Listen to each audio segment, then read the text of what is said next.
Gölün her tarafına gidilir. Ha. Hayatım. Peki bu kırılıp şey yapmayalım, boğulmayalım. Kırılmaz hayatım. Kırılsa sen de düşersen ben de. İkimizi de ipine çekerler. Tamam mı? Donarız, donarız. Donlarız ya. Sıcağımız, ateşimiz 40 derece. Ay maşallah. Maşallah ve bak. Ne balığı çıkıyor burada? 3, 4, 5 çeşitli balık var. Sazan var. Kefal var. Murza var. Alabalık var. Sarı balık var. Ondan sonra gümüşü var. En lezzetli hangisi? En lezzetli balık alabalık, en lezzetli balık sarı balık. Sarı balık lezzetlidir. Büyük müdür? Büyük. Elesi var 10 kilo gelir, elesi var 5 kilo gelir, elesi var 6-7 kilo gelenleri var. Sen çıkıyor musun balığa? Ben de çıkıyorum. He.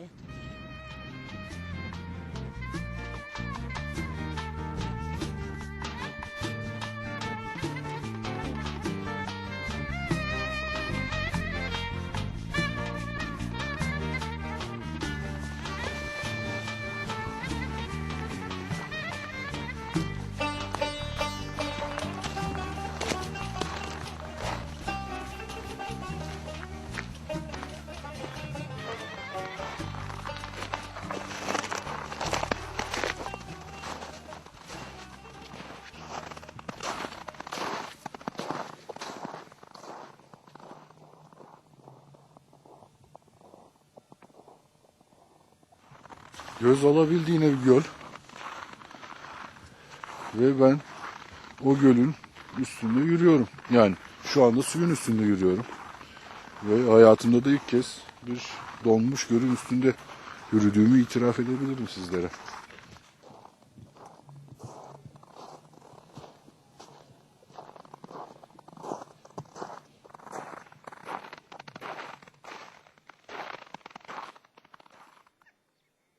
Doğan, Buyur abi. ya bu kırılmaz mı lan? Ha? Olmaz abi ya. 1,5-2 metre. Derin midir şimdi? Biz Tabii. kaç metre suyun üstündeyiz? Nereden baksan abi bir 10 metre var yani. Var mıdır? Var. Yani kırıldı mı 10 metre aşağı gideriz. Evet ama kırılmaz yani. Garantin var mı? Var abi. Hadi gel o zaman yürüyelim. Arabayla da çıkalım abi. Hadi yürüyelim bakalım.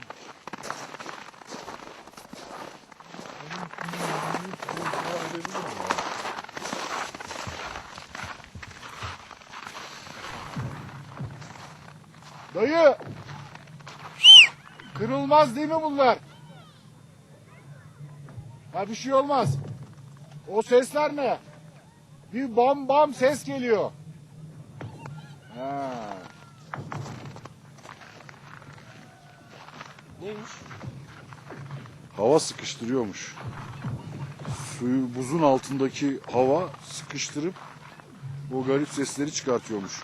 Ben de buzu kıran balıkçıların çıkardığı seslerin yansıması zannettim ama değilmiş. Aslında şimdi daha ilginç oldu. Demek ki gölün kendi doğal sesi, donma sesi. Donmanın sesi olur mu derseniz işte donmanın sesi bu.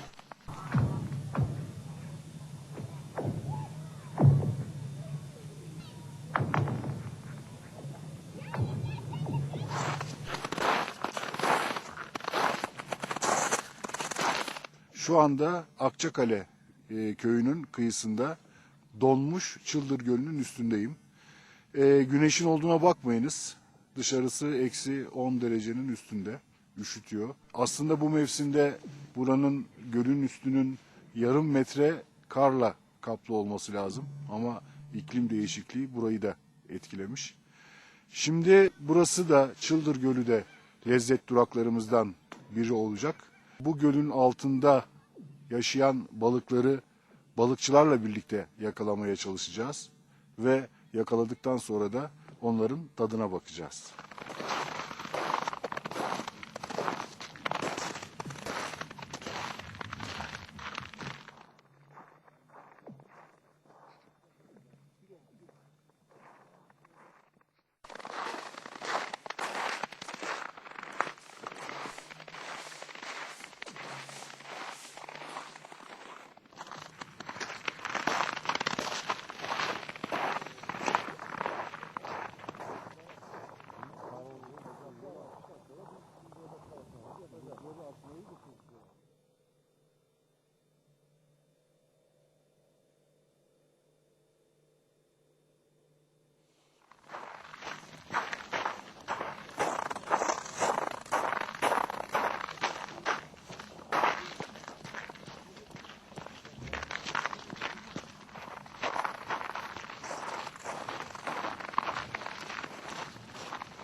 Bu seferki lezzet durağımızı donmuş Çıldır Gölü'nün ortasında kurduk. Mangalı yaktık. Gölün balıkçılarından Kıyas Kılıç'ın tuttuğu balıkları da mangalımızın üstüne koyduk. Kıyas Bey, neler çıkıyor bu? Bir anlat bakalım bu gölden. Efendim şimdi bu gölden alabalık, sazan, sarı balık, kefal balığı, kara balık. Bunların en lezzetlisi hangisi? En lezzetlisi alabalıktır. Alabalık daha sadır. Ondan sonra sarı balık. Sarı balık. Ha. Ondan sonra kefal. Peki başka gölde istakoz var diye duydum. Var mı istakoz? Var. Bu gölde de var. İstakoz önceden yokuydu. Bu 6-7 yıl oluyor yani. İstakoz burada da artık her taraftan istakoz çıkmaya başladı. Peki Gölde. balıklara zarar vermiyor mu? Yavrularını yiyor. Bu yumurtalarını yiyor diyorlar balıkların. Peki baktım da bu buzların üstünde yürümekten korkmuyor musunuz? Yok, Çatlaması, patlaması, düşmeniz. Bu buz ayaz, havanın sert olduğundan daha don yapıyor.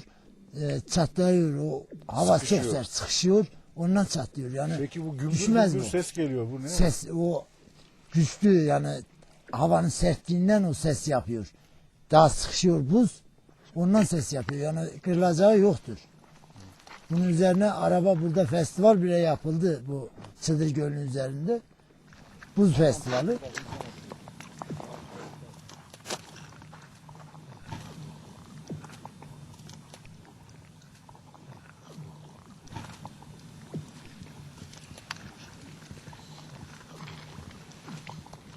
Nasıl yakalıyorsunuz? Kazıyorsunuz şeyi.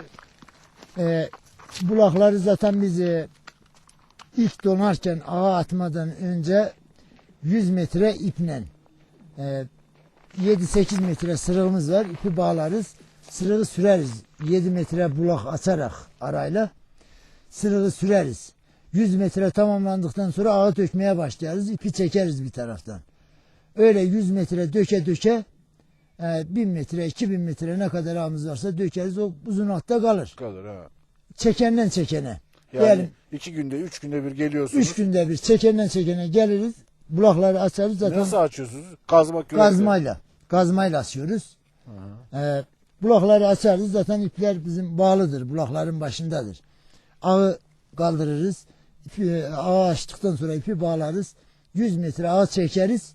Ondan sonra ağı bittikten sonra başlarız öteki ipten ağı geri çekmeye buzun altından. Yeniden döşersiniz. Yeniden aynı dökeriz, ipi bağlar gideriz. 3 gün sonra tekrar 3 gün gelirsiniz. sonra tekrar bir daha geliriz. Onlar donar yine. Onları tekrar kırarsınız. Tabii tekrar her Peki gelen- yakaladığınız balığı nereye satıyorsunuz? Nerede satıyorsunuz? Yakaladığımız balığı vatandaşlara Çıldır'da veya herhangi bir vatandaş alıyor diyelim, Köyde. devamlı köyde.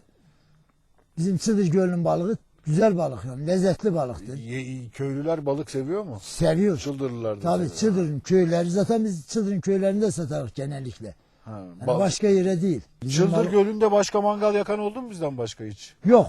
Siz yakıyorsunuz. Şu anda Çıdır Gölü'nde sizden başka mangal yakan bir önceden oldu. Bu film falan çekerken o köyün önünde yaptılar ama böyle gölün orta Şimdi- yerinde ilk sefer siz yapıyorsunuz. Bu programı izlediler. İzleyiciler geldiler, seni buldular. Gelip burada seninle birlikte balık yakalayıp bu mangal sefasını yapabilirler mi? Yapabilirler tabi. Tabi İyi gelirler. Biz balığı yakalarız. Burada mangal da kurarlar. Mangal sefası da yaparlar. Yani vatandaşa her zaman açıktır.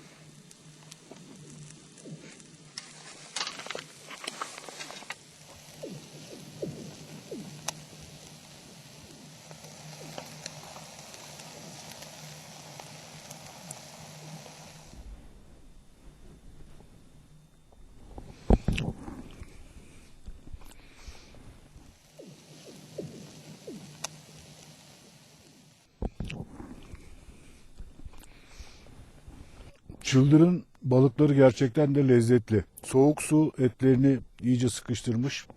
Yalnız tatlı suda yetiştikleri için tuzsuz balıklar.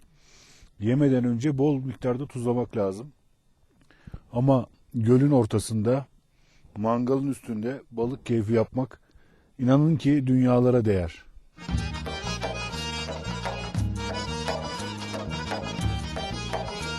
Allah'a ısmarladık. Allah'a ısmarladık. Hadi güle güle abi.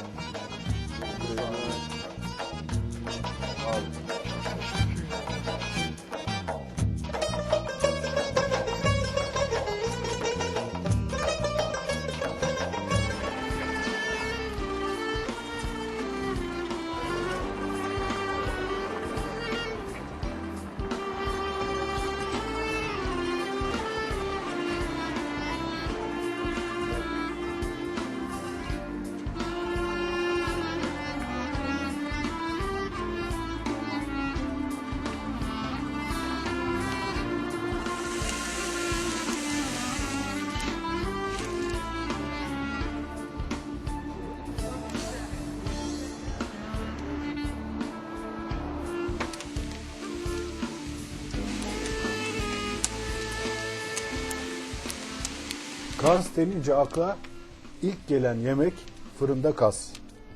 Bunu en iyi pişiren yerlerden bir tanesi de Atatürk Caddesi'ndeki Ocakbaşı Restoran. Bünyamin Bey, kaz Türkiye'nin her tarafında var. Sizin kazın farkı nedir? Bu lezzet nereden kaynaklanıyor?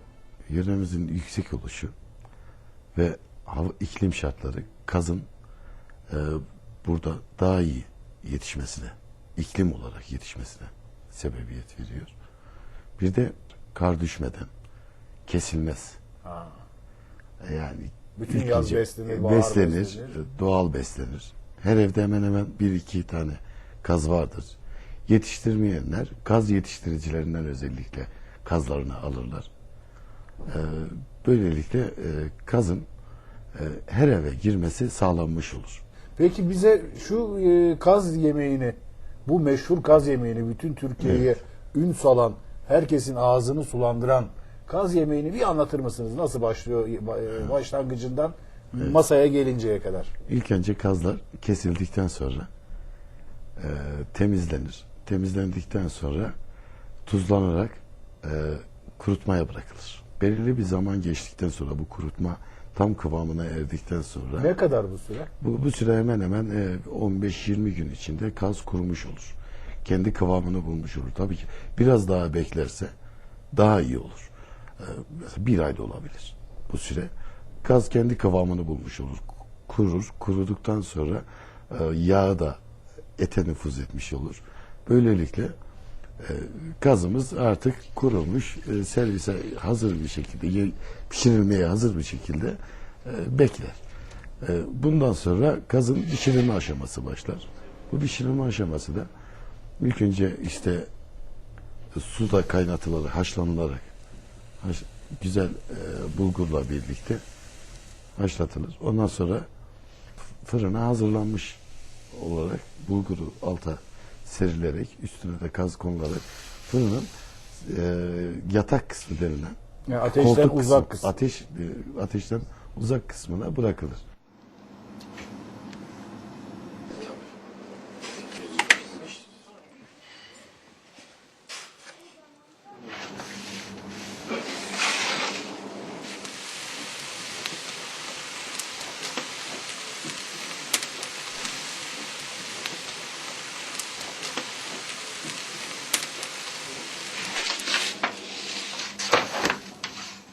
Tabii ki bu sunum sadece kazla kalmıyor. İşte turşusuyla, hoşafıyla, buranın Yoğurduyla. tabii, yoğurduyla daha leziz bir kaz Yemeği haline geliyor. yemeği haline Peki ben gelir. gitsem şimdi kümesin tekinden bir kaz alsam, kessem, yolsam, getirsem bu lezzet olmaz mı? Bu lezzet İlla olmaz. ki kuruyacak. İlla ki kuruyacak. Yağı ete nüfuz edecek, Evet. et dinlenecek. Et dinlenmiş Kendine olacak. gelecek. Kendine gelmiş olacak. Sonra da biz bunu böyle leziz Leziz bir şey. yiyeceğiz. Evet.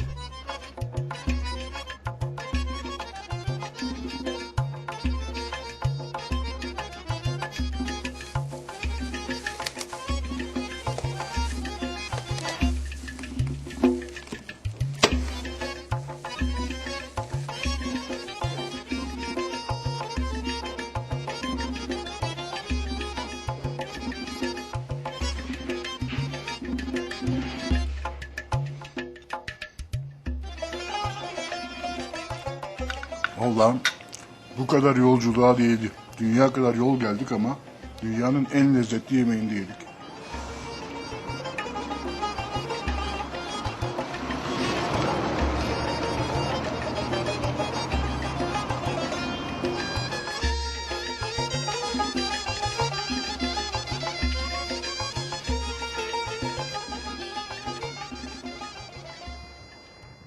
Bu kez Türkiye'nin en doğu ucunda Kars civarındaki lezzet duraklarında dolaştık durduk.